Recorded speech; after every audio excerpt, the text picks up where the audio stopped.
Buenas noches, vamos a empezar la clase. Vamos a continuar revisando el trabajo que estábamos viendo la ocasión anterior, que si recuerdo bien era el del grupo 3. ¿Solo usted está de su grupo?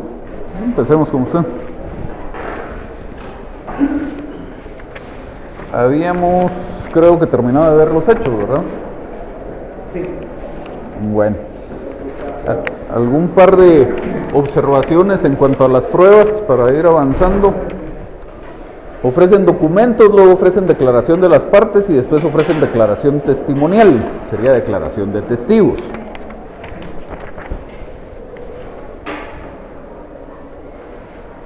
Luego tenemos un reconocimiento judicial y un dictamen de expertos. ¿Sobre qué van a versar estas dos pruebas?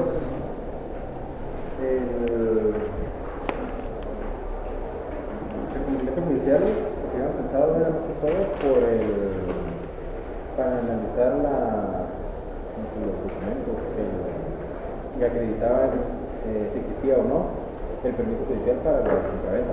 ¿Qué documentos? ¿Qué tendría que ser el dictamen del juez, de la autorización del juez? Entonces no sería el reconocimiento. Ahí tiene dos problemas. Primero, si lo que me interesa es que el juez revise un documento, lo que tengo que hacer es aportar el medio de prueba como documento. Y segundo, mi argumento es que ese documento no existe. Entonces, no puedo pedir que el juez celebre un reconocimiento judicial, practique un reconocimiento judicial sobre algo que no existe. Es como que si ya nos separáramos del tema de los documentos, le pido al juez que practique un reconocimiento judicial sobre un inmueble, sabiendo que el inmueble no existe. Distinto es si le pido al juez que se constituya en tal calle entre tales y tales avenidas para ver si existe el número tal. Eso sí, porque ahí lo que va a establecer el juez es la inexistencia de él. Pero una forma de establecer la inexistencia de la autorización judicial no existe. Yo puedo decir, reviso la escritura y en la escritura no se cita que haya una autorización judicial. Por lo tanto, mi conclusión, mi asunción lógica es que no hay autorización judicial. Ya luego, si este tutor efectivamente sí tenía autorización judicial, a él le corresponderá decir la autorización judicial si existe, aquí está. Y lo que pasa es que el notario no la citó en la escritura, pero ese es un tema distinto. ¿Y el dictamen de expertos? Entonces nos olvidaríamos de estos dos medios de prueba. Luego, en el fundamento de derecho se citan varias normas jurídicas, no hay subsunción, no nos funciona así el fundamento de derecho. Luego tenemos las peticiones. En la petición de trámite, la primera es que se admita para su trámite el presente memorial y documentos adjuntos formándose para el efecto del expediente respectivo. Ahí tenemos un problema, porque estamos pidiendo que se admita para su trámite el memorial. En realidad lo que tendríamos que pedir es que se admita para su trámite la demanda, pero no en esta parte, sino más adelante, ya que hemos tratado los aspectos formales. Entonces nos quedaríamos en esta primera solo con la formación del expediente. Luego dice que se toma nota que actúa bajo la dirección, procuración y auxilio de los profesionales propuestos, dice por acá. Ese es otro error muy frecuente. Yo no le propongo un abogado al juez, porque el abogado no es un auxiliar del juez, sino es un auxiliar mío como parte. Entonces yo solo le pido al juez que tome nota, yo designo al abogado. Distinto es si fuera, por ejemplo, un depositario, un interventor, etcétera, que todos esos sí son auxiliares del juez, y por lo tanto a esos sí los propongo, pero a los abogados no los propongo. Entonces podría simplemente decir que se tome nota de la dirección y procuración bajo las que actúo, y con eso sería suficiente. Luego dice que con base en los argumentos expuestos se tenga por presentada y se admita para su trámite. Entonces aquí sí ya es lo que tenemos que pedir. Entonces básicamente estaríamos duplicando la admisión para su trámite si lo mantuviéramos en la primera petición. Primero pido que admita para su trámite el memorial y luego pido que admita para su trámite la demanda. Entonces no tiene mucho sentido. Luego aquí en esta misma C dice se tenga por presentada y se admita para su trámite el juicio ordinario. Lo que le tengo que pedir al juez que admita para su trámite es la demanda, no el juicio. El juicio va a ser todo el proceso que se va a llevar a cabo una vez que el juez admita para su trámite esta demanda. Sí. Pero en este caso funciona igual, hay que poner demanda ordinaria de tal y tal, en la vía ordinaria, Sí, o sea, como usted lo quiera redactar, usted podría decir, por ejemplo, que se admita para su trámite la demanda en juicio ordinario de tal cosa, o que se admita para su trámite la demanda de nulidad absoluta del negocio jurídico en juicio ordinario. O podría, ¿qué otra forma habría de ponerle a esto? Podría decir que se admita para su trámite la presente demanda por la que promuevo juicio ordinario de tal cosa. Cualquiera de todas esas está bien. El hecho es dejar claro que lo que queremos que admita el juez para su trámite es la demanda. Luego, en la D, ya habíamos platicado en alguna ocasión, dice que con citación de la parte contraria se tengan por ofrecidos los medios de prueba. Lo de la citación de la parte contraria va a ser hasta la proposición. Aquí no, aquí simplemente que se tengan por ofrecidos los medios de prueba. Luego dice que se emplace a los señores por el término de 9 días. Vamos a la ley del organismo judicial en la parte final y específicamente en su artículo 206 dice: en las disposiciones en las que se utiliza la palabra término o se expresa únicamente número de días, se entenderá que se trata de plazo y se estará lo dispuesto en la presente ley. Lo que pasa es que cuando se emitió el Código Procesal Civil y Mercantil, había una ley del organismo judicial distinta. De hecho, ni siquiera se llamaba ley del organismo judicial, sino ley constitutiva del organismo judicial. Y ahí medio, no muy clara, pero tenía alguna distinción entre plazos y términos. Y por eso es que ustedes ven que el código en muchas partes habla de términos, el término de prueba o el término por el que van a emplazar a la parte demandada, etc. Pero ya para efectos de utilizarlo en mi redacción, ya no uso la palabra término, no debo usar la palabra término, sino debo usar la palabra plazo, atendiendo a esta norma de la ley del organismo judicial. Aunque textualmente nunca lo hayan cambiado, pues entendemos que estamos hablando de plazos, salvo cuando se trate de temas de la ley de amparo, exhibición personal y de constitucionalidad. Esa, como es una ley constitucional, no se puede ver afectada por esta disposición de la ley del organismo judicial. Entonces, en la ley de amparo, si hay, por ejemplo, dice que en el amparo se le da audiencia por el término de 48 horas a los interesados. Eso se mantiene utilizando la palabra término, pero aquí vamos a utilizar plazo. Entonces dice que esa audiencia, dice acá en la petición, a efecto de que contesten la demanda. Esa parte también está de más. Yo simplemente pido que los emplacen, ya verán ellos qué es lo que van a hacer como actitud procesal, qué es lo que van a adoptar como actitud procesal. Y luego nuevamente tenemos el apercibimiento. Bajo apercibimiento que si no comparecen se tendrá por contestada la demanda. Eso, para empezar, no es necesario, simplemente podría quedarme hasta donde pido que se les emplace dándoles audiencia por 9 días. Y si quiero hacer alguna referencia a esta posibilidad de rebeldía, entonces diré, haciéndoles saber que si no comparecen en dicho plazo se tendrá por contestada la demanda. Pero eso desde mi punto de vista es una recomendable porque... No tiene mucho sentido, da exactamente lo mismo si lo pone o si no lo pone, es cuestión de estilo. Yo personalmente no lo utilizo, pero si ustedes lo quieren utilizar no está mal, digamos, siempre y cuando no agreguemos esos temas como el apercibimiento, que en realidad no debe existir aquí. Inicia desde el momento en que la parte lo solicita, no es decir, entonces... Sí, o sea, no tiene alguna función práctica, digamos. Luego en la F, dice que en caso de existir oposición se dará prueba del presente proceso por el término de 30 días. Nuevamente el tema del término, pero además dice que en caso de existir oposición. Y en realidad la apertura a prueba no depende de que haya o no haya oposición, depende de que hayan o no hayan hechos controvertidos. Entonces, teóricamente, aunque normalmente no ocurre en la práctica, pero teóricamente podría haber oposición sin que existieran hechos controvertidos. Hay simplemente oposición en cuanto a la calificación jurídica de los hechos. Por ejemplo, estamos de acuerdo en que esos fueron los hechos que ocurrieron, pero no estamos de acuerdo en cuál es su calificación jurídica, cuál es la norma jurídica aplicable, qué consecuencias derivan del acaecimiento de esos hechos. Entonces, si quisiéramos ser más específicos, podríamos decir que en caso de existir hechos controvertidos se habrá prueba del presente proceso. Y si no, simplemente, como se acostumbra, solo dejamos que en el momento procesal oportuno se habrá prueba del presente proceso. Que una vez agotada y por supuesto sí dejarle lo de la cantidad de días, por el plazo de 30 días. Luego dice la G que una vez agotada la fase de prueba se señale de hora para la vista. esa la dejaríamos hasta ahí. Esa parte que dice de los alegatos del presente juicio está de más.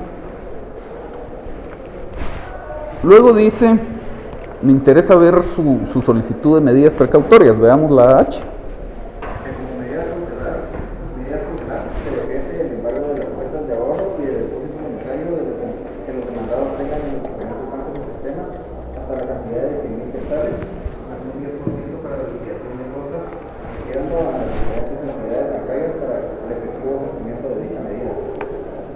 Le voy a preguntar a usted dos cosas.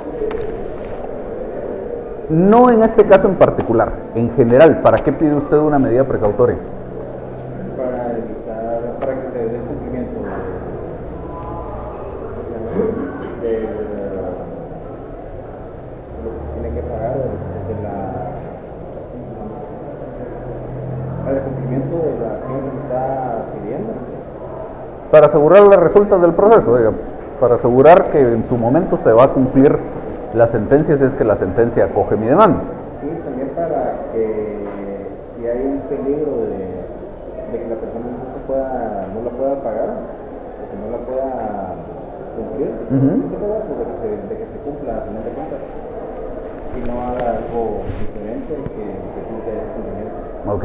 ¿Y qué es lo que usted quiere con el planteamiento de esta demanda? Si le declaran con lugar su demanda, ¿qué conseguiría usted?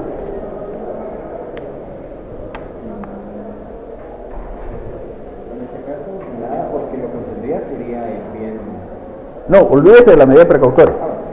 En general, su demanda, ¿para qué la está planteando usted? ¿Qué espera obtener si le declaran con lugar su demanda? La nulidad del negocio jurídico y del instrumento público. Entonces tenemos un poco o bastante de discordancia entre la medida precautoria que se está solicitando y el resultado que usted quiere garantizar con esa medida precautoria. Porque usted efectivamente quiere la nulidad del negocio jurídico. En otras palabras, dejar sin efecto esa transmisión de propiedad y que el bien regrese a propiedad de su cliente. Y entonces eso no lo asegura con estas medidas precautorias que usted está pidiendo. Si quiere, además de la medida idónea para el caso, que es la anotación de demanda, si quiere puede dejar estas como para asegurar el tema de las costas y alguna otra cosa por ahí, o en su caso que también estaban pidiendo daños y perjuicios. Pero lo fundamental es que usted quiere esa declaración de nulidad y eso solo lo garantiza como una anotación de demanda. Bueno, veamos su petición de fondo. Realizar la sentencia que el derecho corresponde, este juzgado declare uno en lugar el presente juicio ordinario de nulidad absoluta del negocio jurídico. Le interrumpo ahí.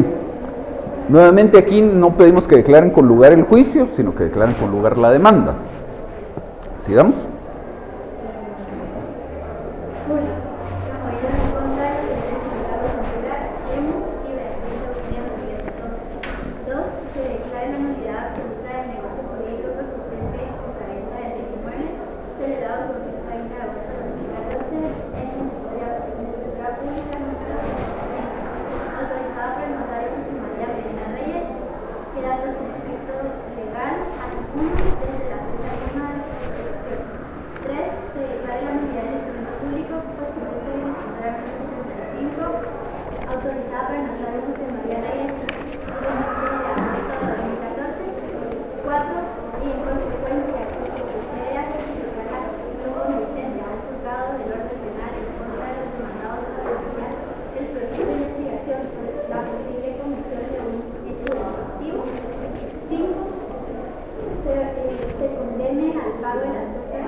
Bueno, aquí empezamos bien, que se declare con lugar la demanda, que se declare la nulidad absoluta del negocio jurídico, que se declare la nulidad del instrumento público, hasta ahí vamos bien. Luego empezamos a tener problemas. Primero, se agrega una petición en el sentido de que se proceda a certificarlo conducente a un juzgado del orden penal en contra de los demandados para iniciar el proceso de investigación por la posible comisión de un hecho delictivo. ¿Qué delito ven ustedes aquí?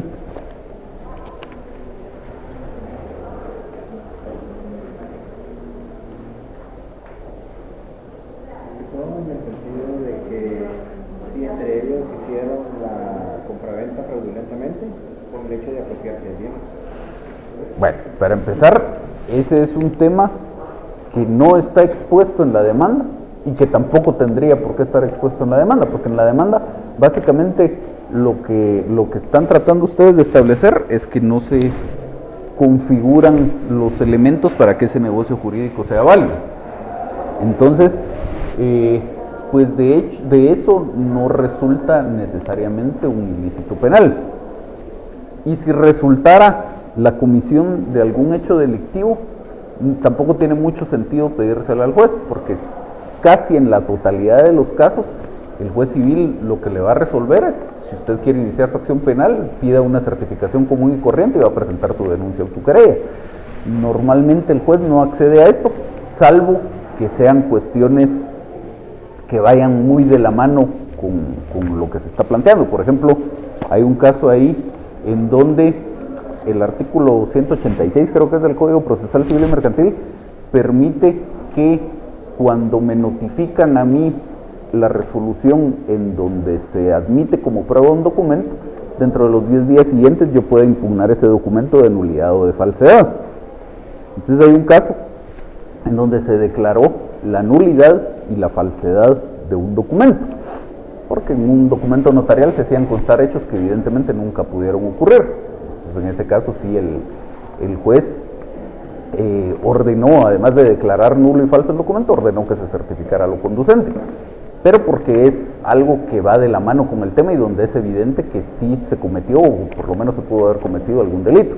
En este caso no, entonces no tiene mucho sentido incluir la petición. Pero además estamos dejando de lado otros temas importantes. Primero, el tema de las inscripciones registrales, que creo que los dos grupos anteriores sí hacían algún planteamiento en ese sentido. Me interesa que el juez declare nulo este negocio jurídico, pero como consecuencia de este negocio jurídico hubo unas inscripciones registrales y aquí nos está pidiendo que se manden a cancelar. Y luego, en esta demanda veíamos en la clase anterior que tenemos un problema de falta de concordancia de unas partes con otras, porque anuncio que voy a plantear que estoy planteando una demanda de nulidad del negocio jurídico y del instrumento público, luego en los hechos le agrego el tema de los daños y perjuicios, pero luego aquí en la petición no formulo alguna petición relativa a los daños y perjuicios. Entonces, en momentos parece que sí es de daños y perjuicios, en momentos que no, y obviamente una demanda en esas condiciones, el juez lo más seguro es que ni siquiera le dé trámite. Y termina diciendo que se condene al pago de las costas judiciales y al pago de los daños, aquí menciona, perdón, lo de los daños y perjuicios, pero esa petición en esos términos se vuelve totalmente imprecisa. Si efectivamente estuviera aquí reclamando daños y perjuicios, para empezar desde la parte introductoria de la demanda diría que para eso promover demanda en juicio ordinario de nulidad absoluta del negocio jurídico, nulidad del instrumento público y cobro de daños y perjuicios. Luego en los hechos veíamos la clase anterior que tenía que hacerse una adecuada argumentación al respecto, y aquí en la petición es una petición de condena, y cuando veíamos los requisitos de la demanda vimos también de paso la estructura que siempre debe tener una petición de condena, que les decía yo que con la redacción que ustedes quieran, la petición de condena siempre tiene que tener 4 elementos. ¿Quién va a ser el deudor? ¿Quién va a ser el acreedor? ¿Cuál es el monto? ¿Y cuál es el concepto? O sea, ¿por qué es esa condena? Entonces tendríamos que decir aquí algo como: se condene a fulano a pagar a favor de mengano la cantidad de tanto en concepto de perjuicios por el negocio jurídico nulo contenido en escritura pública tal y los datos de la escritura. Otra petición aparte, que se condene a fulano a pagar a favor de mengano la cantidad de tanto en concepto de perjuicios causados por el negocio jurídico nulo contenido en la escritura pública tal. Y entonces ahí ya tenemos estos 4 elementos y ya tenemos formulada la petición con claridad y precisión. Aquí simplemente decimos que se condene al pago de las costas judiciales y al pago de los daños y perjuicios causados, y no está ninguno de los 4 elementos, ni a quién van a condenar, ni a favor de quién, ni por qué monto, ni por qué. Entonces, nuevamente así, la petición no nos funciona. ¿Dudas con este trabajo? ¿No? Vale. A ver. En la parte de la petición de dado que A y C son muy parecidas y no es lo mismo. ¿Cuál sería dejar o quitar? Lo que tendría que hacer es quitar una parte de la petición A. Lo que tendría que hacer es simplemente pedir como A que con el presente memorial y documentos adjuntos se forme el expediente respectivo, o se inicie la formación del expediente respectivo, como quiera. Quitamos de ahí el tema de la admisión para su trámite, porque para poder pedir eso, primero tengo que pedir esta de que se forme el expediente. Si estuviera ejercitando alguna representación, tengo que pedir que me reconozcan esa representación o esa calidad con la que estoy actuando. Luego tengo que pedir que se tome nota de la dirección y procuración y el lugar señalado para recibir notificaciones, y hasta entonces ya puedo pedir que admitan para su trámite la demanda. ¿Solo? Bueno. Vamos a ver el siguiente trabajo, por favor.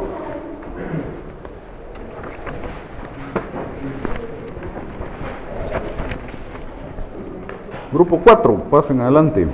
Es una demanda de nulidad absoluta del negocio jurídico.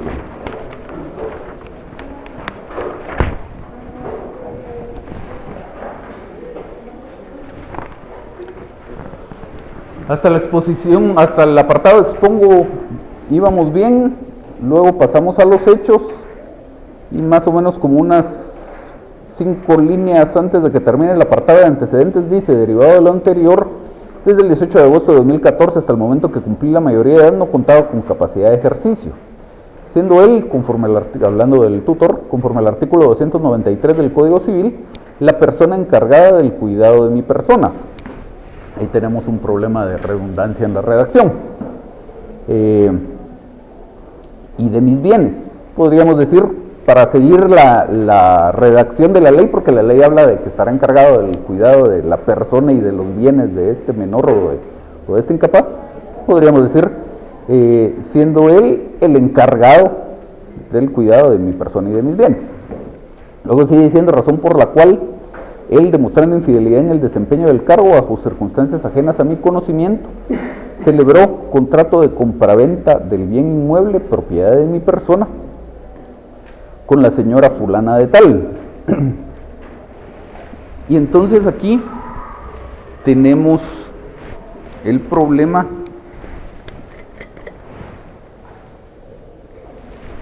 de falta de precisión.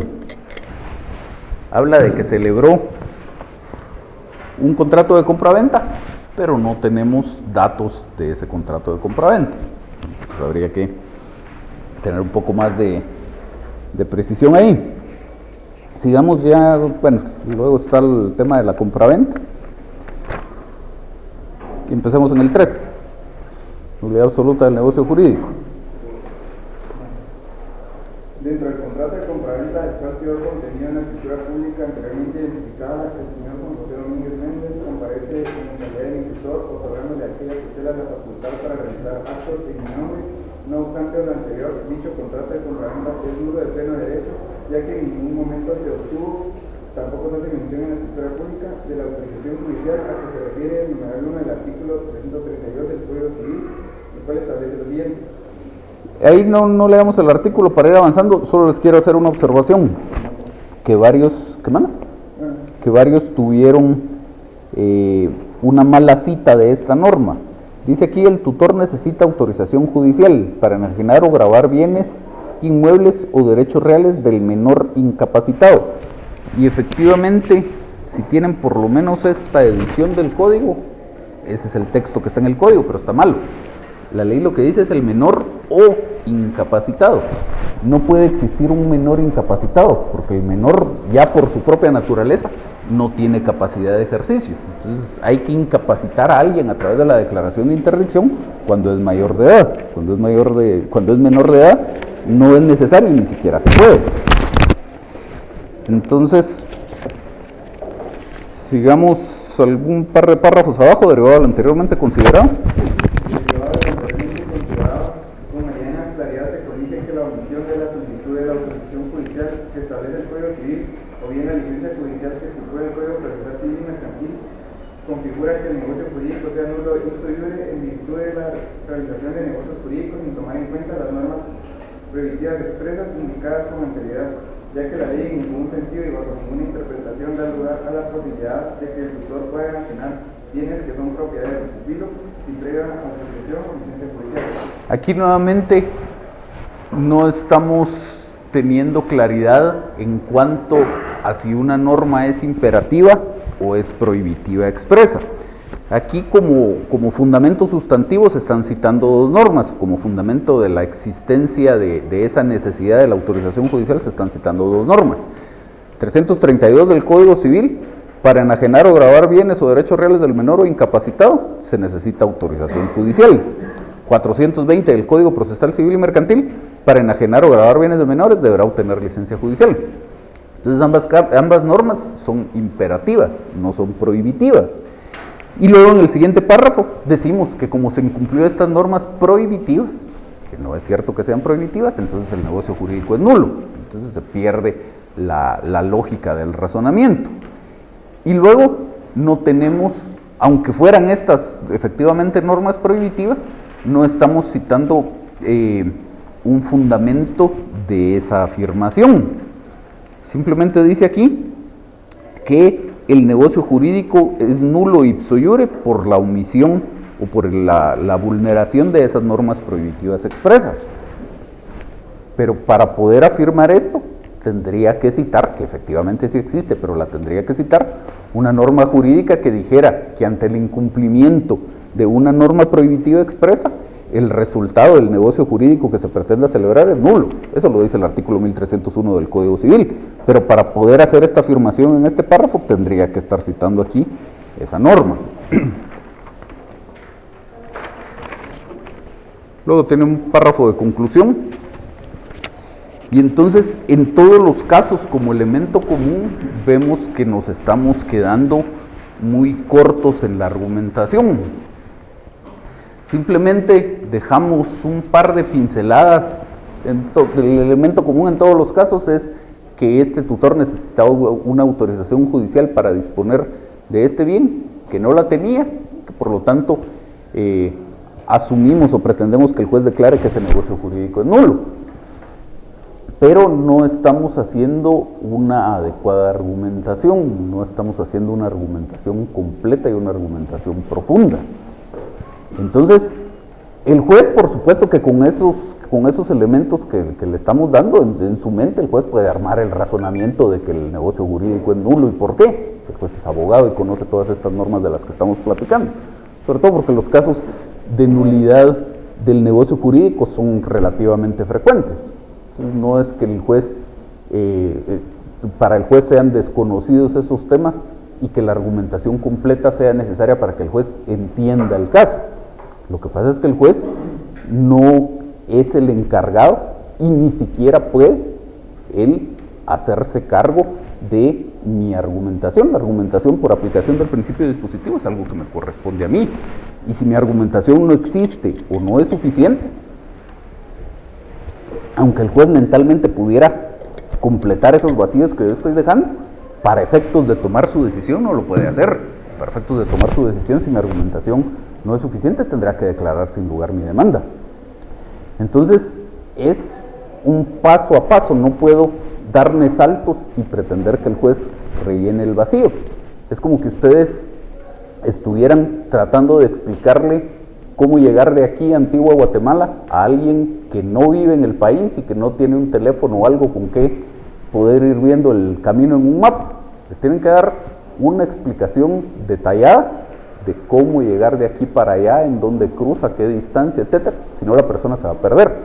Entonces, en el caso este, aunque el juez no se va a perder, porque como les insisto, sí tiene él la capacidad de rellenar mentalmente esos vacíos, para efectos de tomar su decisión no lo puede hacer y entonces no nos sirve de nada. En pruebas, dice por aquí, declaración de las partes que deberá prestar el señor fulano y la señora fulana en nombre propio y no por medio de apoderado. Lo que dice la ley es en forma personal y no por medio de apoderado. Como hace en el pliego de posiciones que adjunto al presente memorial. No es que esté malo, no es que se lo vayan a rechazar ni que yo les vaya a bajar puntos, pero nunca es recomendable, por lo menos en el juicio ordinario y en el sumario, acompañar a la demanda la plica que contiene el pliego de posiciones. En el juicio oral sí, pero eso es diferente, ya lo van a ver. En el juicio oral de hecho es necesario, pero eso ya lo van a ver el próximo semestre. Pero para efectos del juicio ordinario y del juicio sumario, no tiene algún sentido práctico acompañar la plica a la demanda. Luego, en peticiones, nuevamente la 2 dice que se toma nota de que actúa bajo el auxilio, dirección y procuración del abogado propuesto. Les insisto, yo no propongo al abogado, simplemente pido que tome nota el juez. Luego la 4, se pide que se tenga por planteada la demanda. Lo que tengo que pedir es que se admita para su trámite. Porque planteada, efectivamente, desde el momento en que la presento en el centro y me ponen un sello de recibido, la demanda está planteada. Pero igual me la pueden rechazar. A mí no me interesa que el juez la tenga por planteada, me interesa que el juez le dé trámite. Que más adelante, mucho más adelante, en la petición 7, se pretendía o se solicitaba que se admita para su trámite la presente demanda. Entonces, no tiene sentido, por un lado, pedir que la tengan por presentada y por el otro que la admitan para su trámite. Sobre todo porque ya en medio estoy pidiendo otras cosas que presuponen que la demanda ya está admitida para su trámite. Estoy pidiendo medidas precautorias, que obviamente el juez no me puede decretar si me rechaza la demanda, que se tengan por ofrecido los medios de prueba, que es lo mismo. Todo eso ya presupone que la demanda está admitida para su trámite. Entonces, en la 4 corregiríamos y diríamos que se admita para su trámite la demanda, y en la 7 quitaríamos esa parte donde dice admita para su trámite la presente demanda, y dejaríamos en la 7 solo que se emplace a los demandados por 9 días. Luego dice la 9, concluido el término probatorio, nuevamente lo que les digo, que ya no debemos usar en el proceso la palabra término, usamos la palabra plazo. El plazo de prueba o el periodo de prueba, cualquiera de las dos está bien. Veamos la petición de fondo. Fondo. Que agotados los trámites de ley, oportunamente se dice la sentencia que en derecho corresponde en la que se declara. 1.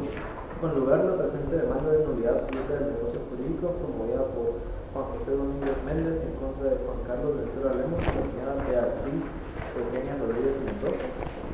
Y en consecuencia, A. Se declare nulo el negocio jurídico de compraventa contenido en la escritura pública número 75 autorizada en la ciudad de Guatemala el 20 de agosto de 2014 por el notario José María Medina Reyes. Y en consecuencia, B. Se deja sin efecto legal la escritura pública número 75 autorizada en la ciudad de Guatemala el 20 de agosto de 2014 por el notario José María Medina Reyes, y se envíe los oficios correspondientes al Archivo General de Protocolos del Organismo Judicial y el Registro General de la Propiedad para que se cancelen las inscripciones correspondientes y las posteriores que puedan surgir derivado del negocio jurídico que se declaró nulo, y como consecuencia se me restituya la propiedad del inmueble registrado bajo el número 100 y folio 100 del libro 20 de Guatemala, para que pueda hacer efectivo los derechos que me corresponden. 2. Se condenen costas a la parte demandada. La petición empieza bien. Pido que declaren con lugar la demanda, en consecuencia se declare nulo el negocio jurídico, hasta ahí vamos bien. Luego dice que se deje sin efecto legal la escritura pública. ¿Qué queremos decir con eso de que se deje sin efecto legal? Creo que se estaría refiriendo al periodo de la nulidad del instrumento público, ¿no? ¿Y esta era una demanda de nulidad del instrumento público? No. Entonces, no lo podemos pedir.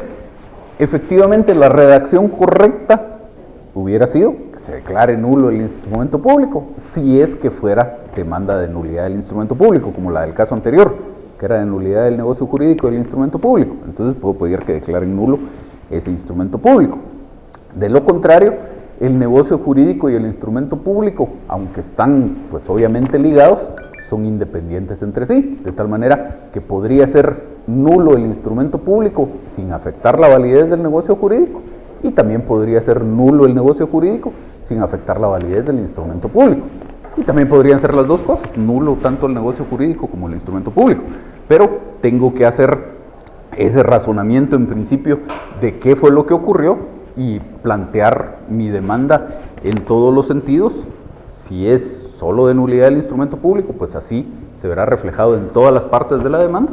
Si es solo de nulidad del negocio jurídico, así se verá reflejado en todas las partes de la demanda, y si es nulidad de las dos cosas, así se verá reflejado en toda la demanda. Luego en esta misma vez dice que se envíen los oficios correspondientes al Archivo General de Protocolos del organismo judicial.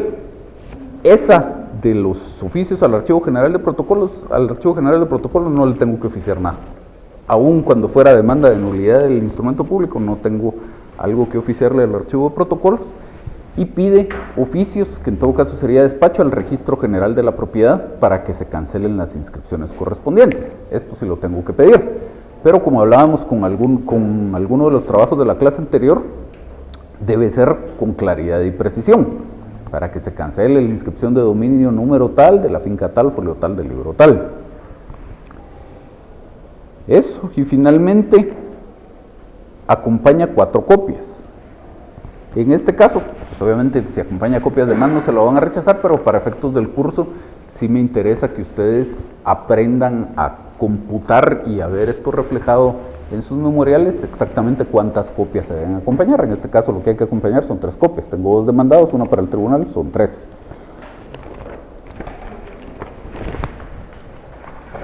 Listo, gracias. A ver.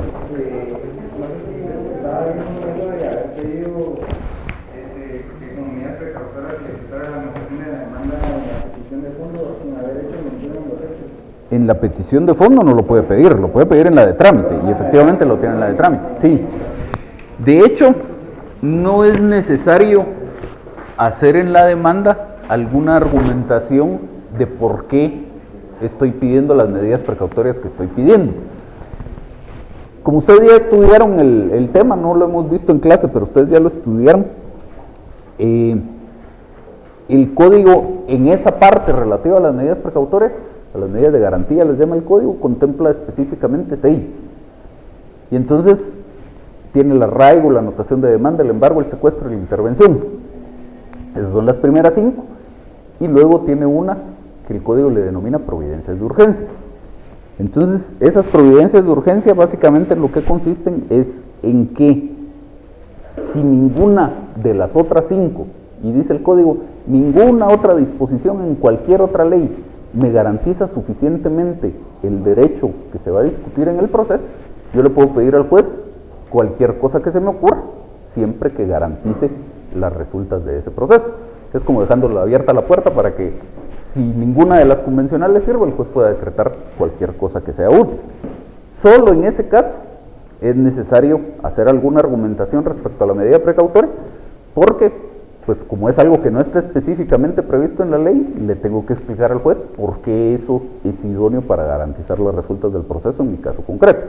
Todas las demás ya son pues establecidas por el legislador, pensando en que van a ser aplicables a la mayoría de casos. Y pues aquí efectivamente no hay mucho donde perderse. La medida precautoria idónea es una anotación de demanda, no le tengo que explicar al juez por qué necesito esa anotación de demanda.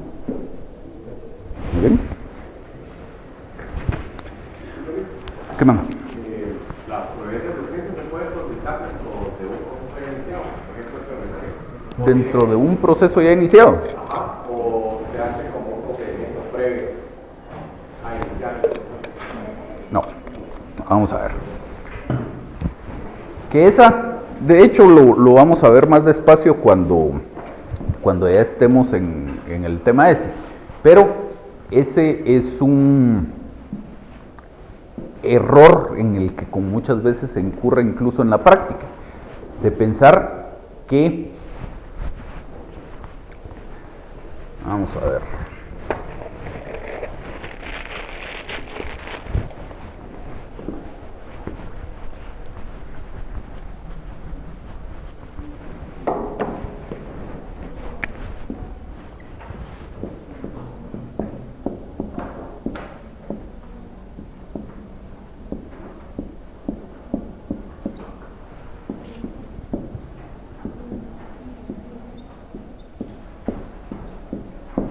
en cuanto al tiempo, básicamente estas medidas de garantía las puedo pedir de cualquiera de estas dos maneras: antes de la demanda o con la demanda. En todos esos casos,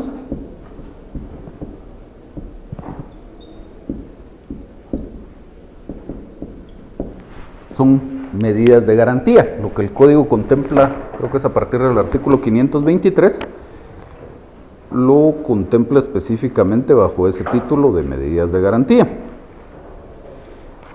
Sí, a partir del 523 dice capítulo 2, medidas de garantía, y empieza con el arraigo y de ahí en adelante las otras 5. Entonces, el código en esa parte contempla 6 medidas de garantía y esas se pueden pedir antes de la demanda o con la demanda. Una de esas 6 medidas de garantía son las providencias de urgencia. Entonces yo tengo, no sé si el orden está correcto, pero no importa.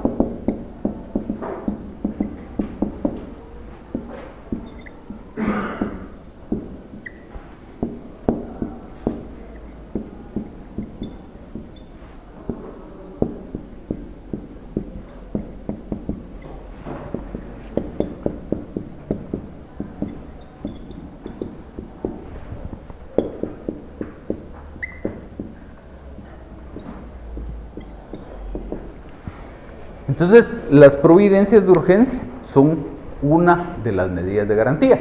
Está al mismo nivel o es parte de la misma clasificación que el arraigo, la anotación de demanda, el embargo, el secuestro y la intervención.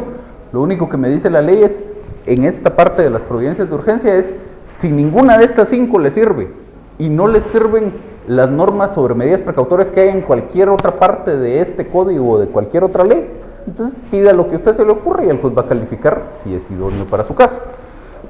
Son las providencias de urgencia. Yo las puedo pedir antes de la demanda o las puedo pedir con la demanda, igual que cualquiera de las otras. Todavía con esta de la anotación de demanda vamos a ver en su momento que existe alguna discusión en la práctica respecto a si se podría pedir antes de la demanda, porque hay algunos que dicen, yo no lo comparto, pero hay algunos que dicen no se puede pedir la anotación de la demanda antes de la demanda porque entonces no existe demanda que anotar, pero eso ya lo vamos a ver después.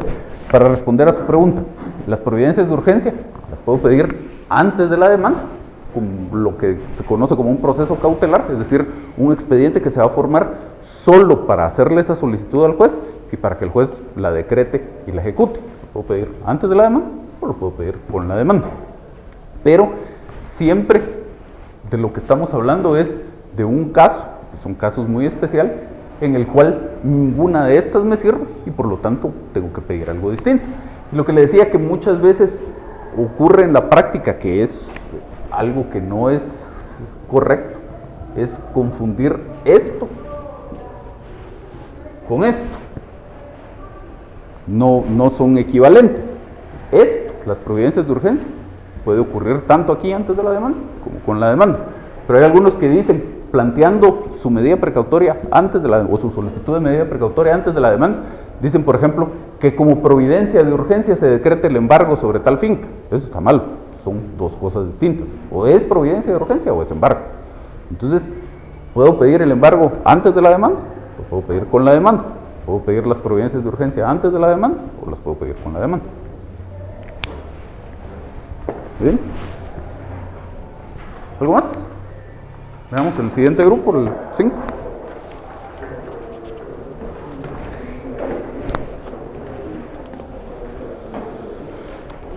Aquí en la parte del objeto de la comparecencia, dice que comparece a interponer la demanda de tal cosa. En estricto sentido, no es correcto decir que estoy interponiendo una demanda. La palabra interponer a lo que hace referencia es a poner algún obstáculo en el curso de algo, normalmente en el curso del proceso. Pues con la demanda, lejos de interponer algo, lo que estoy haciendo es iniciando el proceso. Entonces, es correcto decir, por ejemplo, que yo interpongo excepciones previas, o que yo interpongo una nulidad, o que interpongo un recurso de apelación. Con la demanda sería más apropiado decir plantear, presentar, pero no interponer. Luego, salud. En los hechos tiene un apartado de la legitimación con la que actuó y luego ya empieza a tratar la nulidad absoluta del negocio jurídico de compraventa del inmueble.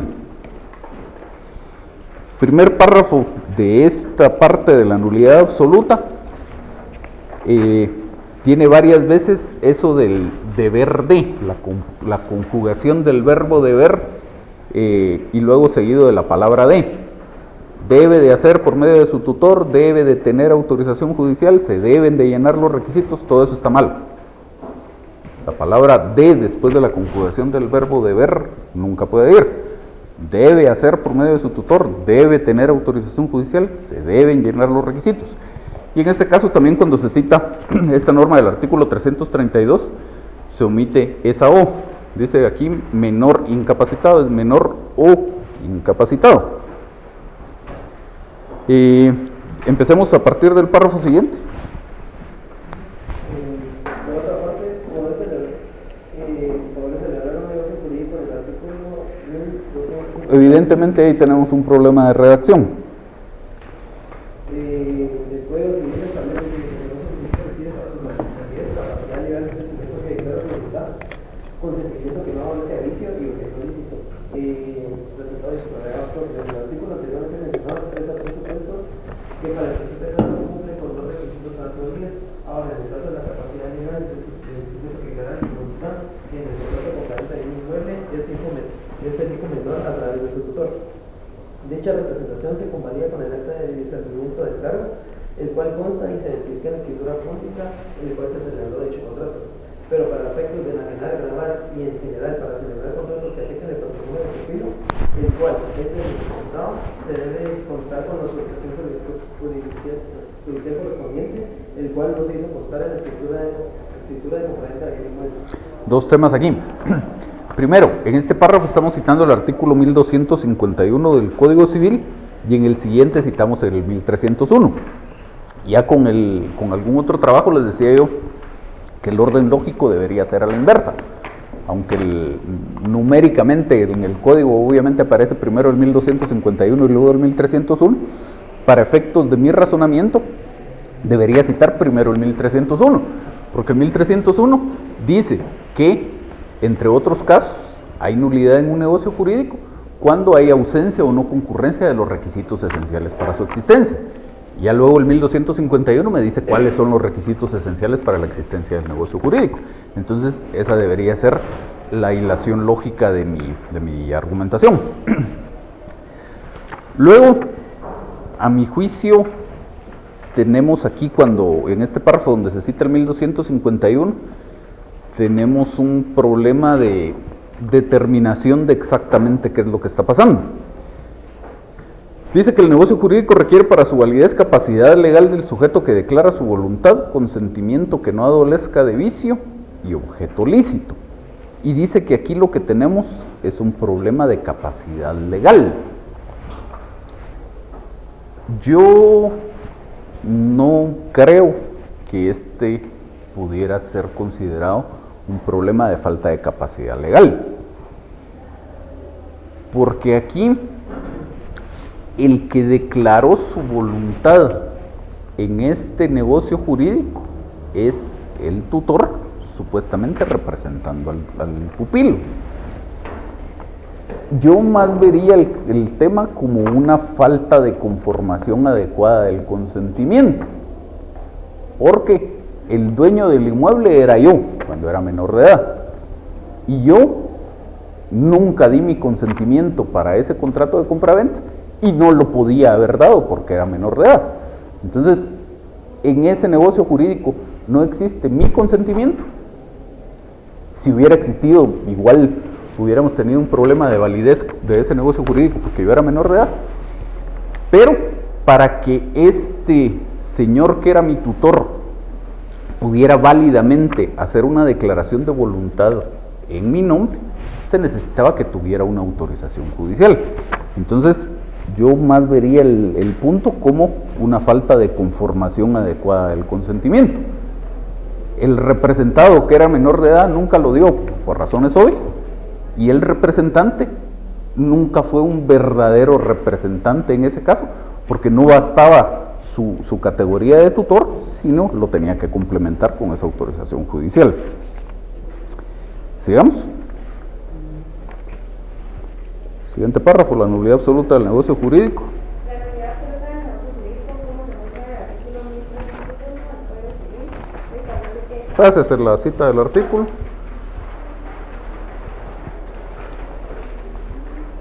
como anteriormente se indica, puede interponerse la acción de nulidad cuando concurren en los supuestos superiores.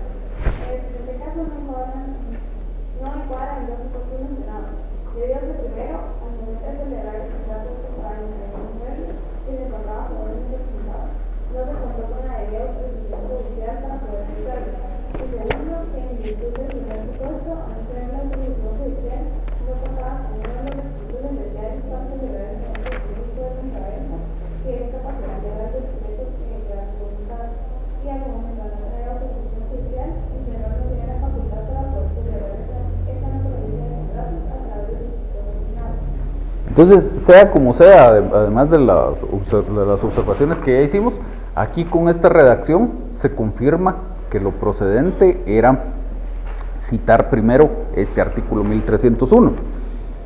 Dice: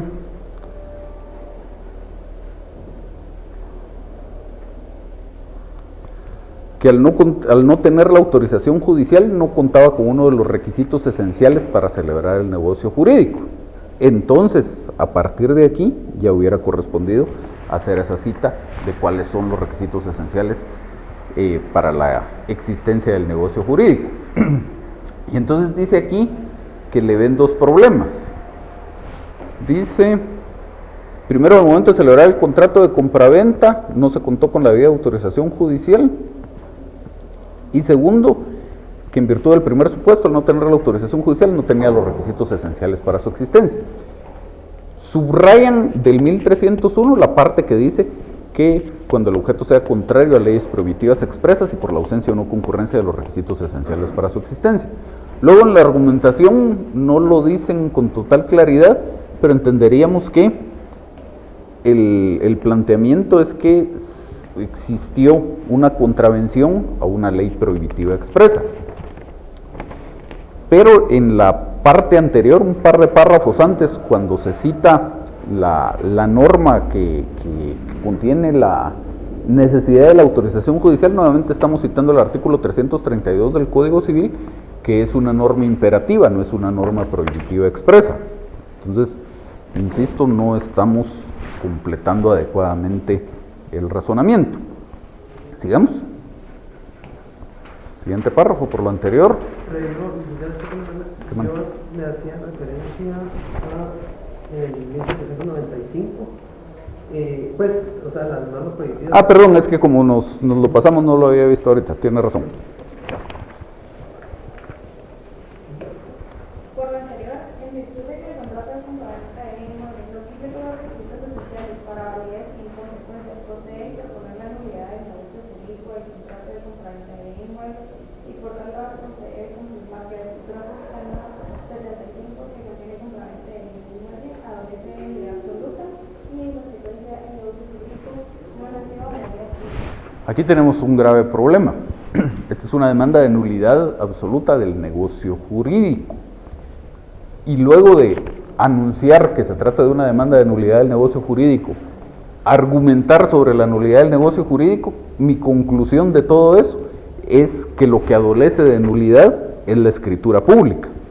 Pues obviamente se perdió la continuidad del razonamiento aquí. Y luego dice que ya solo como consecuencia de esa nulidad del negocio, del instrumento público, entonces el negocio jurídico no nació a la vida jurídica, que tampoco es cierto. Como les decía con el grupo anterior, es perfectamente posible que el instrumento público sea nulo y que sin embargo el negocio jurídico sí cumpla todos sus requisitos y por lo tanto sea válido. Entonces no es la nulidad del negocio jurídico no es consecuencia de la nulidad del instrumento público, y en este caso ni siquiera puedo hablar de nulidad del instrumento público porque no es una demanda de nulidad del instrumento público. Luego en el fundamento de derecho se citan varias normas, no dice de qué ley son, Luego citamos aquí el artículo 1790 del Código Civil, que no tiene mucha relación con el caso.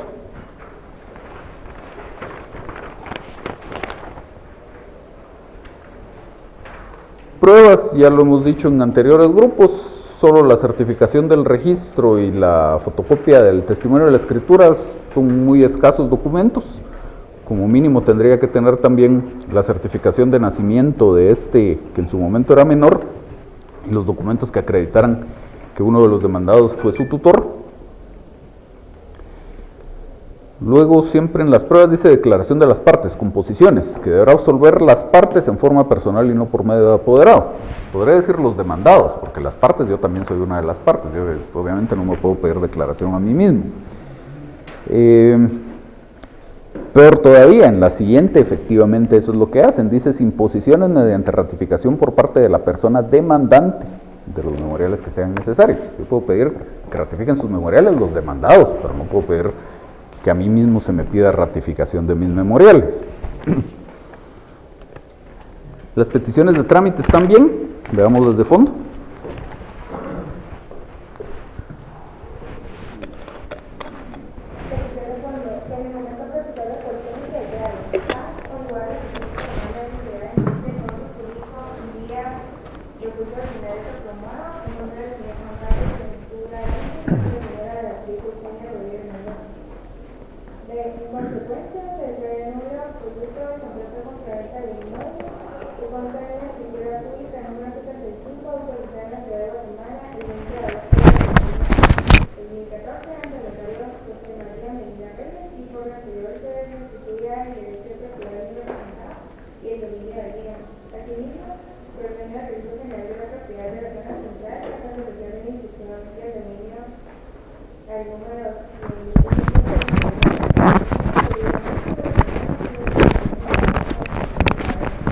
Dos cosas aquí como está bien.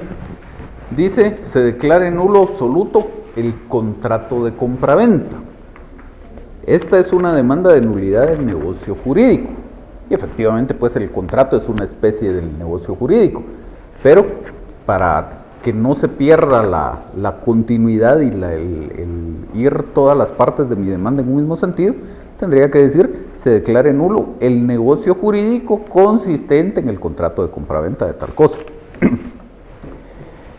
Y luego dice, por lo anterior, se restituye el derecho de propiedad a mi representado y el dominio del bien, que eso lo pidió también, creo que el grupo anterior, y se me olvidó hacerles el comentario.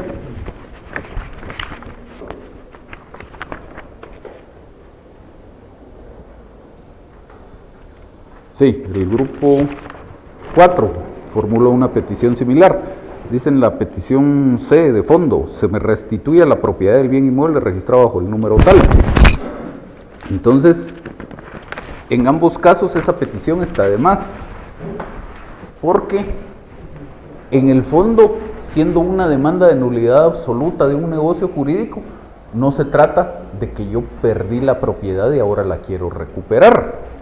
Se trata, si el juez declara con lugar mi demanda, que ese negocio nunca nació a la vida jurídica, nunca surtió efectos y por lo tanto yo nunca dejé de ser propietario. Entonces, lo que van a existir son peticiones que son como satelitales, como que están alrededor de ese tema. Pido que se declare nulo el negocio jurídico y pido que se deje sin efecto específicamente una inscripción registral. Obviamente la consecuencia de eso, lo que eso va a implicar, es que registralmente ahora yo voy a figurar como propietario del bien. Apágame ese teléfono, por favor. Obviamente lo que va a implicar eso es que ahora yo voy a figurar registralmente como propietario del bien, pero la gran idea de que sea una demanda de nulidad absoluta de un negocio jurídico es que ese negocio nunca surtió efectos, yo nunca dejé de ser propietario del bien.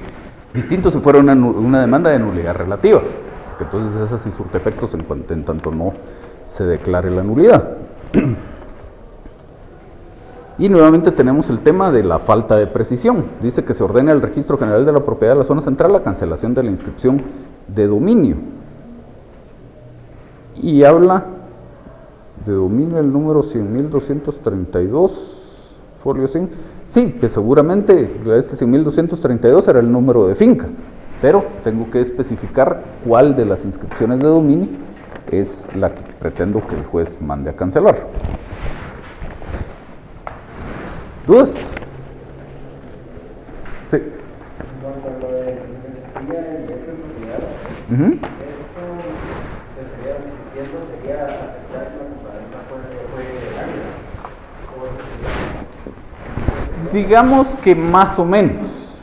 No llegaría a tanto el tema, pero lo que vamos es a que es una petición innecesaria en esta demanda y que incluso es algo que el juez en estricto sentido no me puede conceder, porque no es una demanda donde estemos discutiendo la propiedad, es una demanda donde estamos discutiendo algo más elemental, más de base, que es la validez del negocio jurídico.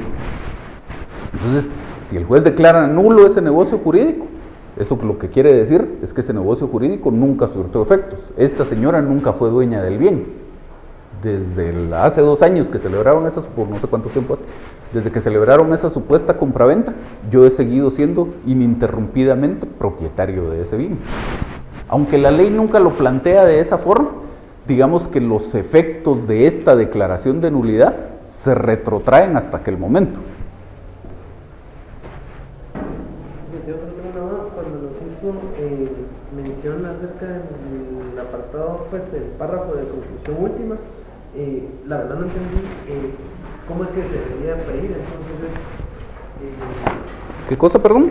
en el último párrafo, antes de la medida precautoria, Ajá. me hizo mención de que estaba... Es que lo que pasa es que aquí dice: por lo anterior, en virtud de que el contrato de compraventa de bien inmueble no cumple con los requisitos esenciales para la validez y en consecuencia procede a interponer la nulidad del negocio jurídico del contrato de compraventa de bien inmueble, y por lo tanto se debe confirmar que la escritura pública que contiene el contrato que contiene compraventa de bien inmueble adolece de nulidad absoluta y en consecuencia el negocio jurídico no nació a la vida jurídica.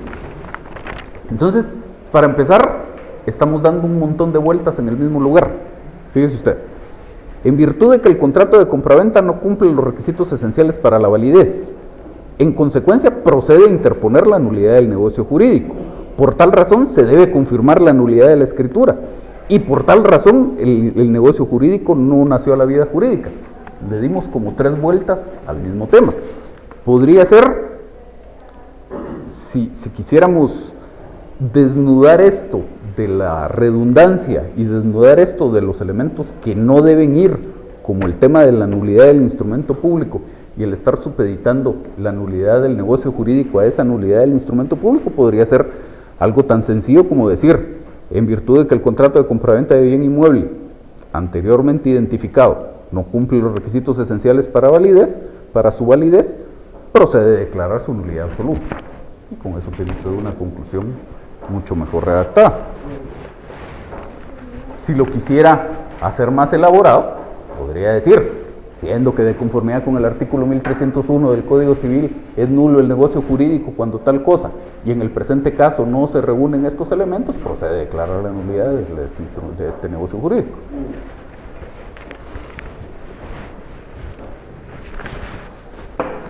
¿Algo más? ¿No? Bueno, veamos entonces el último grupo.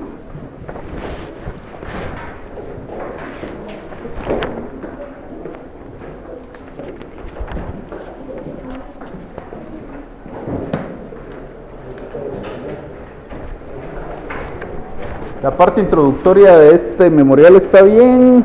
En los hechos tiene una situación actual del bien inmueble, está bien. Luego dice: el negocio jurídico contenido en la escritura tal. Y aquí ya tenemos un problema. Dice: la señora antes mencionada es propietaria de dicho bien inmueble. Ya le estoy reconociendo validez a ese negocio jurídico. Entonces, obviamente no lo puedo redactar de esa forma. Si no quisiéramos cambiarle mucho a la redacción, podríamos sustituir esto y decir: la señora antes mencionada figura registralmente como propietaria del bien, porque eso sí es cierto y es innegable. Exactamente.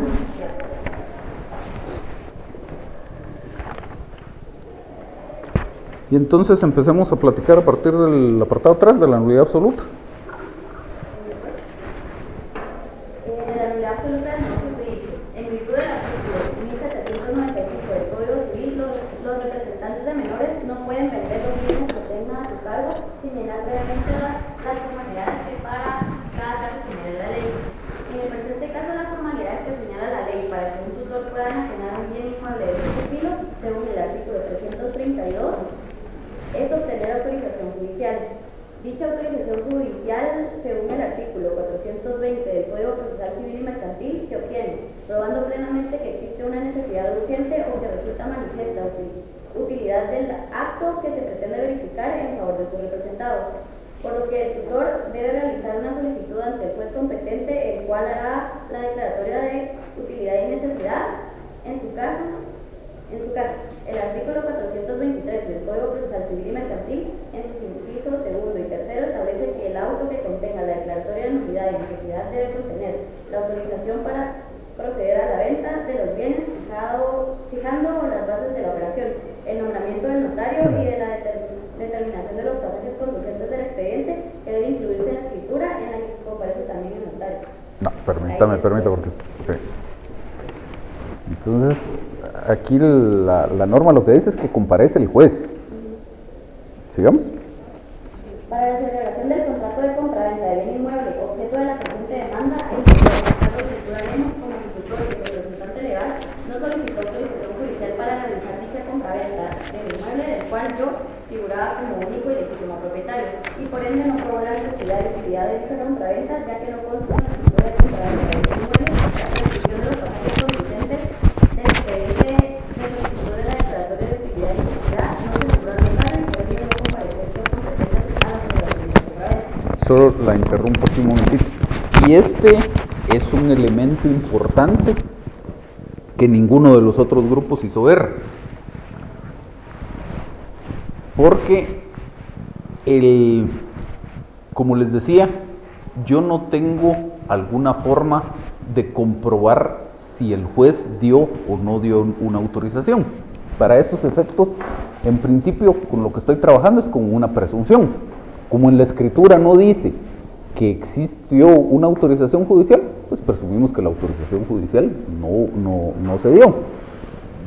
No es como que yo pudiera, como que existiera algún registro de autorizaciones judiciales en donde yo puedo pedir una certificación de si se dio esa autorización judicial o no. No, simplemente eso constará en el expediente que esta persona tuvo que haber iniciado para pedir esa autorización judicial.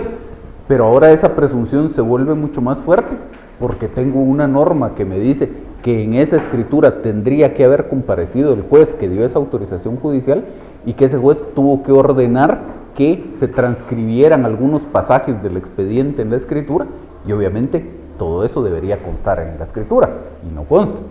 Entonces, si hago una argumentación al respecto como la está haciendo aquí el grupo, pues pongo más de manifiesto que no es posible que haya existido esta autorización judicial. Y aún cuando hubiera existido la autorización judicial, aún cuando se me aparezca el señor y me diga, no, ¿cómo no? Si aquí el juez, aquí está el auto donde me dio la autorización judicial, pues de todos modos no se le dio cumplimiento a estas partes formales que establece la ley. ¿Sigamos?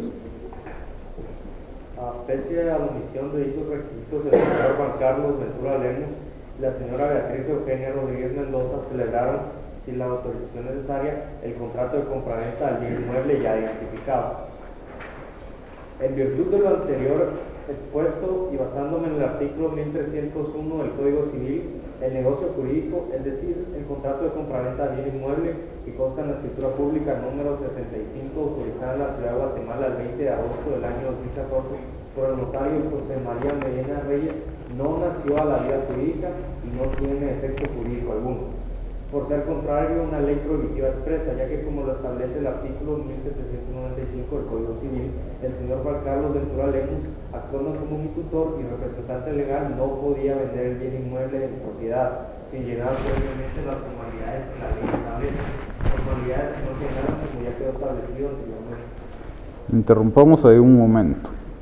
¿De qué es esta demanda?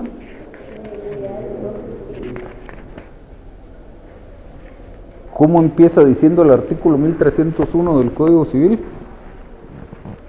Se los leo yo que ya lo tengo acá. Dice, hay nulidad absoluta en un negocio jurídico y dice, ¿cuándo? Eso lo que quiere decir es que una norma fundamental en la que yo tengo que apoyar esta demanda es precisamente el artículo 1301 del Código Civil.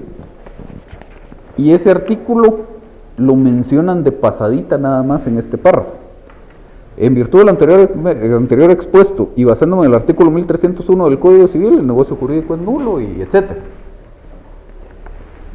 Aquí sí hubiera sido fundamental hacer una cita del artículo, transcribir su texto o la parte conducente y en mi argumentación hacer esa separación de los distintos elementos o de los distintos supuestos de nulidad que contiene este artículo, cuál de esos es el aplicable a mi caso y por qué. Porque al final de cuentas, esta es una demanda de nulidad absoluta del negocio jurídico. Y en 2 o 3 párrafos anteriores voy preparando el terreno.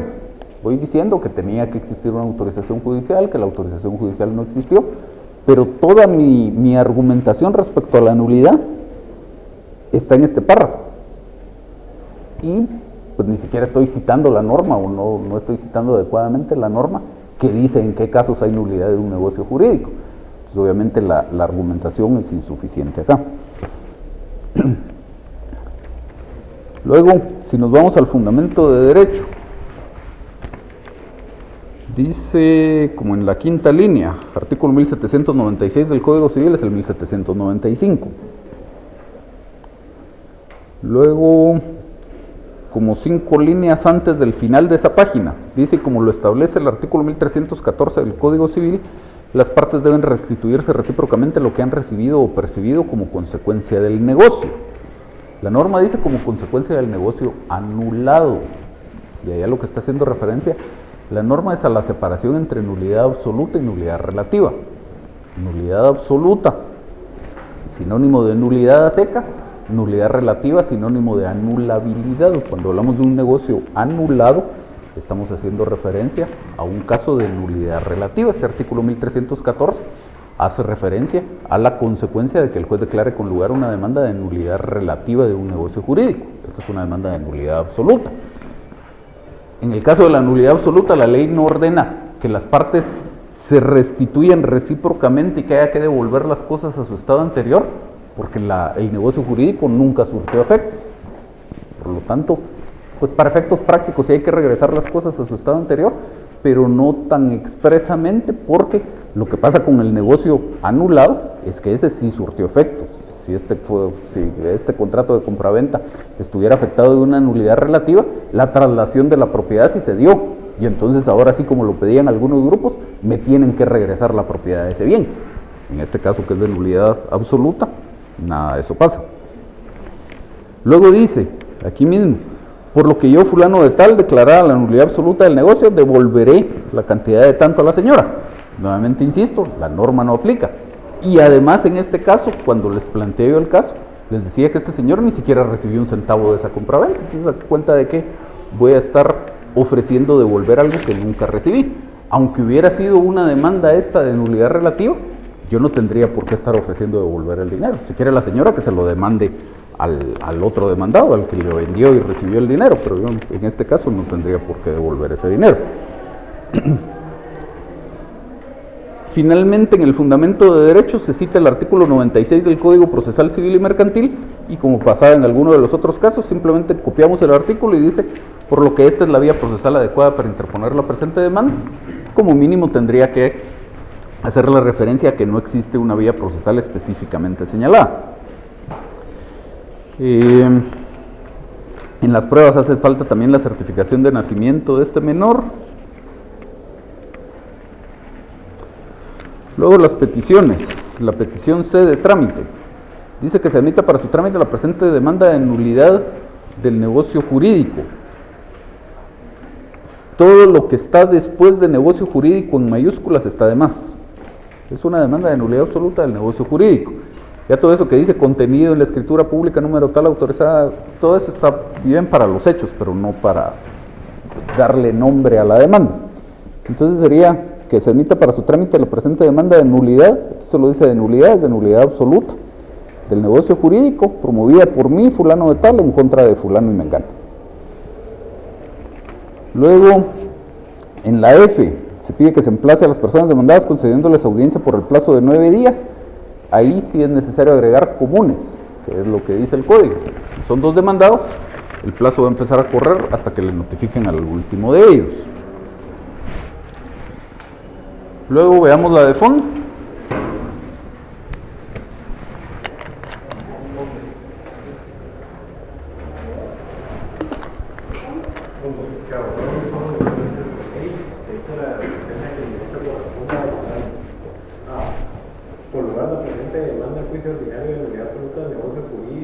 Nuevamente está de más todo eso que dice contenido en la escritura.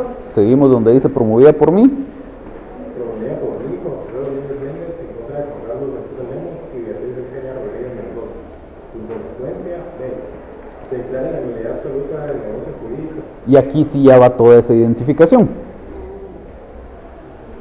¿Sí? Sí. No, siga, David.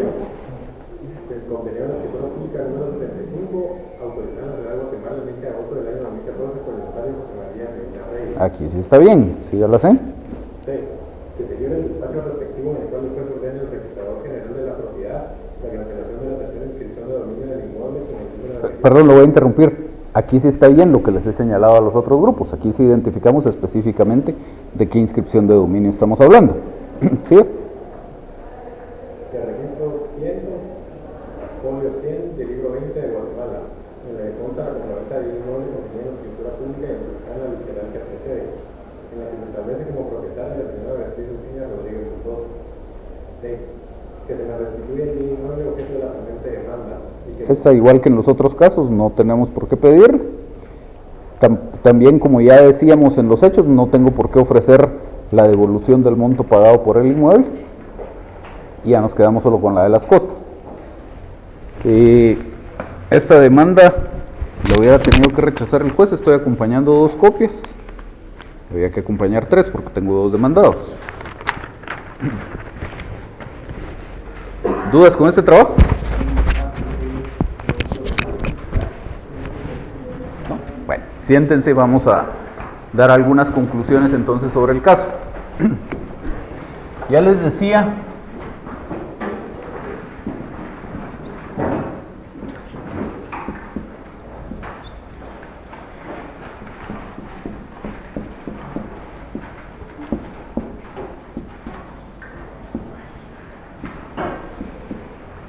en alguna clase anterior que tenemos estas 3 normas. Algunos grupos citaron solo esta, algunos grupos solo esta, algunos grupos solo esta, algunos grupos citaron 2 de ellas. Creo que no hubo un solo grupo que citara las 3 normas jurídicas. Entonces, no, ahorita estamos hablando del tema de la prohibición de la persona esta para, no, de la prohibición de la necesidad de la existencia de una autorización judicial. Al final de cuentas, las 3 normas establecen lo mismo, dicho en otras palabras, en otro contexto, pero las 3 normas establecen que es necesario que exista una autorización judicial para que el representante de un menor pueda disponer de un bien. Y entonces las 3 normas eran aplicables a mi caso. De estas 3,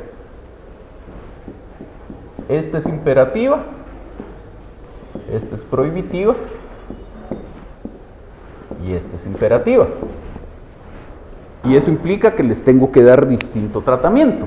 Ahora sí, ya con lo que decía su compañero, ¿cuál es la norma fundamental que establece la nulidad de un negocio jurídico? El artículo 1301 del Código Civil.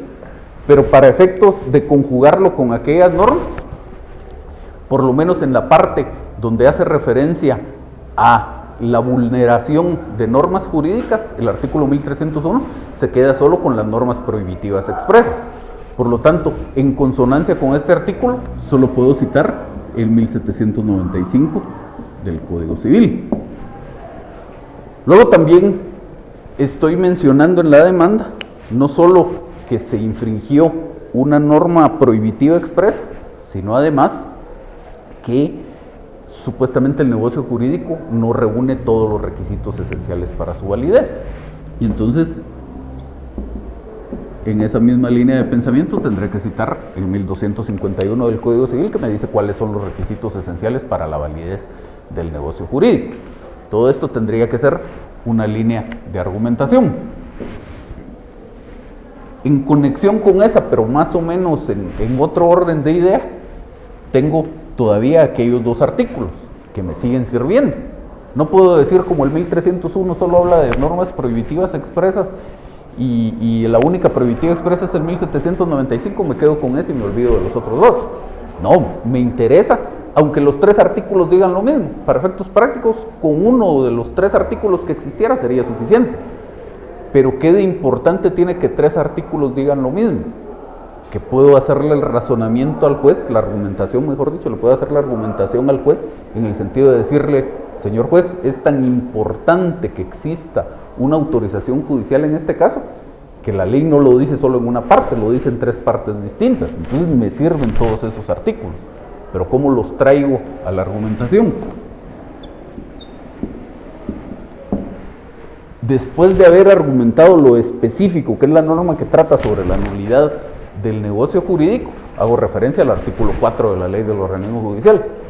Los actos contrarios a las normas imperativas y a las prohibitivas expresas son nulos de pleno derecho, salvo que en ellas se establezca un efecto distinto para el caso de contravención. Entonces tengo dos normas imperativas: el 332 del Código Civil y el 420 del Código Procesal Civil y Mercantil. Entonces, ya puedo decir, aquí dice que también son nulos los actos en los cuales se infrinjan normas imperativas. Tengo estas dos normas imperativas que también fueron infringidas, por lo tanto es nulo. Y entonces, pues obviamente, aquí lo estamos diciendo en dos o tres palabras, pero eso es una argumentación abundante. Pensar que una demanda de nulidad absoluta de un negocio jurídico esté bien si tengo un párrafo o dos que se refieran a la nulidad, no es lo adecuado. Tengo que tener una argumentación bastante abundante. Como les digo, no es función del juez, no es trabajo del juez, y aunque quisiera hacerlo, no lo puede hacer, el formar en su mente el razonamiento y la argumentación de por qué yo pretendo la nulidad de este negocio jurídico. Se lo tengo que explicar. Luego, hubo un grupo que planteó también que en este caso existía nulidad del instrumento público. Regálenme un código de notariado. Gracias. El código de notariado establece en su artículo 29, que de hecho, les decía, en esa demanda se cita solo el 29. El 29 habla en general de los requisitos de los instrumentos públicos, y dice: los instrumentos públicos contendrán. Y dice 5. Razón de haber tenido a la vista los documentos fehacientes que acrediten la representación legal de los comparecientes en nombre de otro, describiéndolos e indicando lugar, fecha y funcionario o notario que los autoriza. Hará constar que dicha representación es suficiente conforme a la ley y a su juicio para el acto o contrato. Formalmente, en esa escritura consta todo esto. Se describe que el señor este fue nombrado por el juez, que el notario tuvo a la vista esto, y que a juicio del notario esa representación es suficiente. ¿Qué manda? ¿Ah? El 9. De las actuaciones ordenadas por la ley o que a juicio del notario sean pertinentes cuando el acto de contrato haya sido recibido de autorización. Todavía no lleguemos ahí. Luego, siempre en la línea de la representación, vayámonos al 31. El 31 dice: son formalidades esenciales de los instrumentos públicos, y estas del 31 son las que me podrían permitir demandar la nulidad del instrumento público. El 21 establece un listado de requisitos del instrumento público. Hay algunos de esos que son formalidades esenciales y otros que no. Por ejemplo, dice en el 21, la edad, en el numeral 2, entre otras cosas, la edad de los otorgantes. Pero si yo no incluyo la edad de uno de los otorgantes, eso no está en el 31 y por lo tanto esa no es causal de nulidad del instrumento público. Entonces en el 31 dice: son formalidades esenciales de los instrumentos públicos.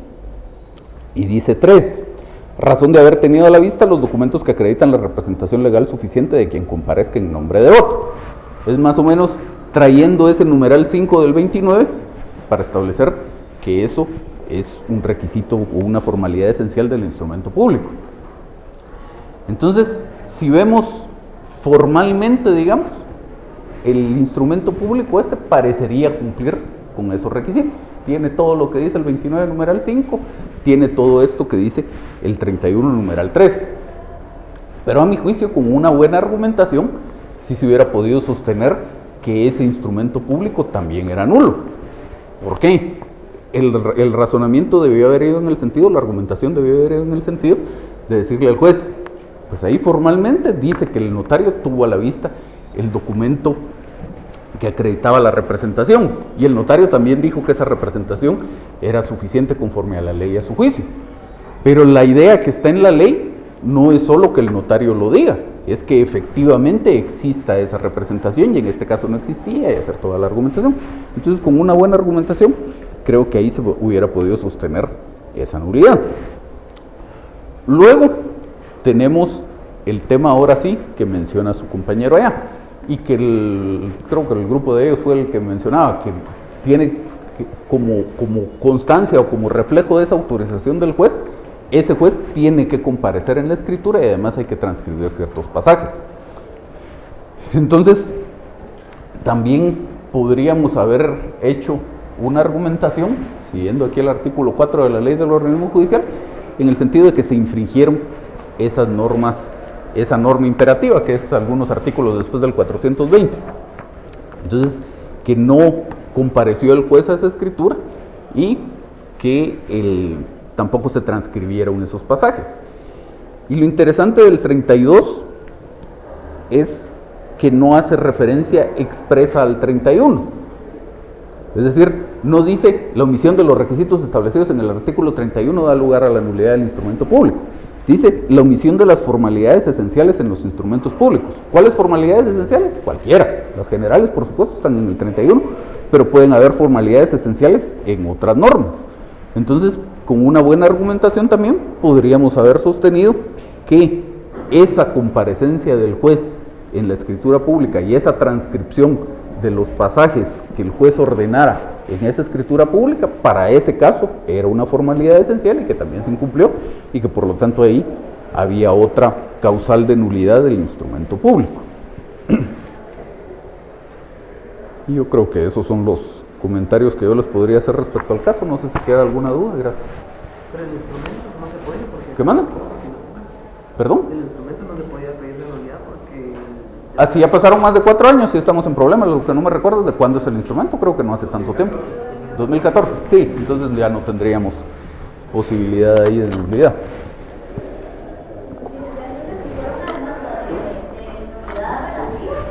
Ahí sí, pues, sí tendríamos que pedir la restitución del bien o tampoco.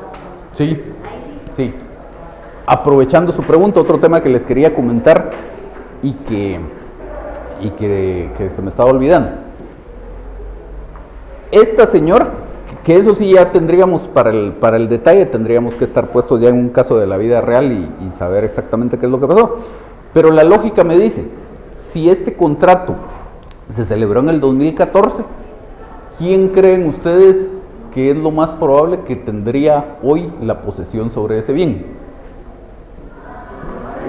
La señora.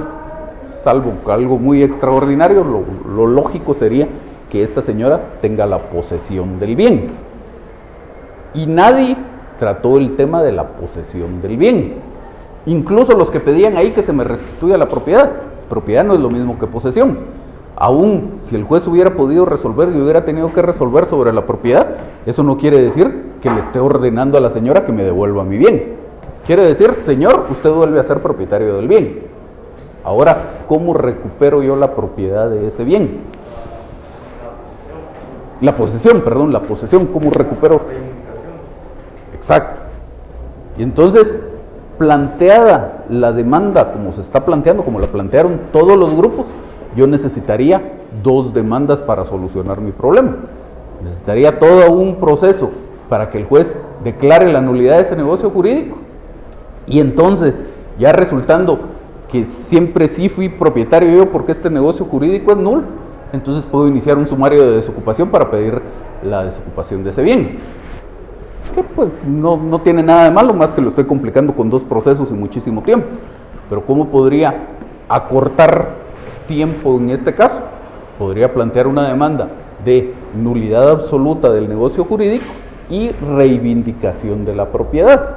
Y entonces, además de todo esto, pedir que le fijen un plazo de 10 días a la señora en la sentencia para que me devuelva mi bien. Entonces ahí me evito un segundo proceso. ¿Estamos? ¿No hay dudas? ¿No?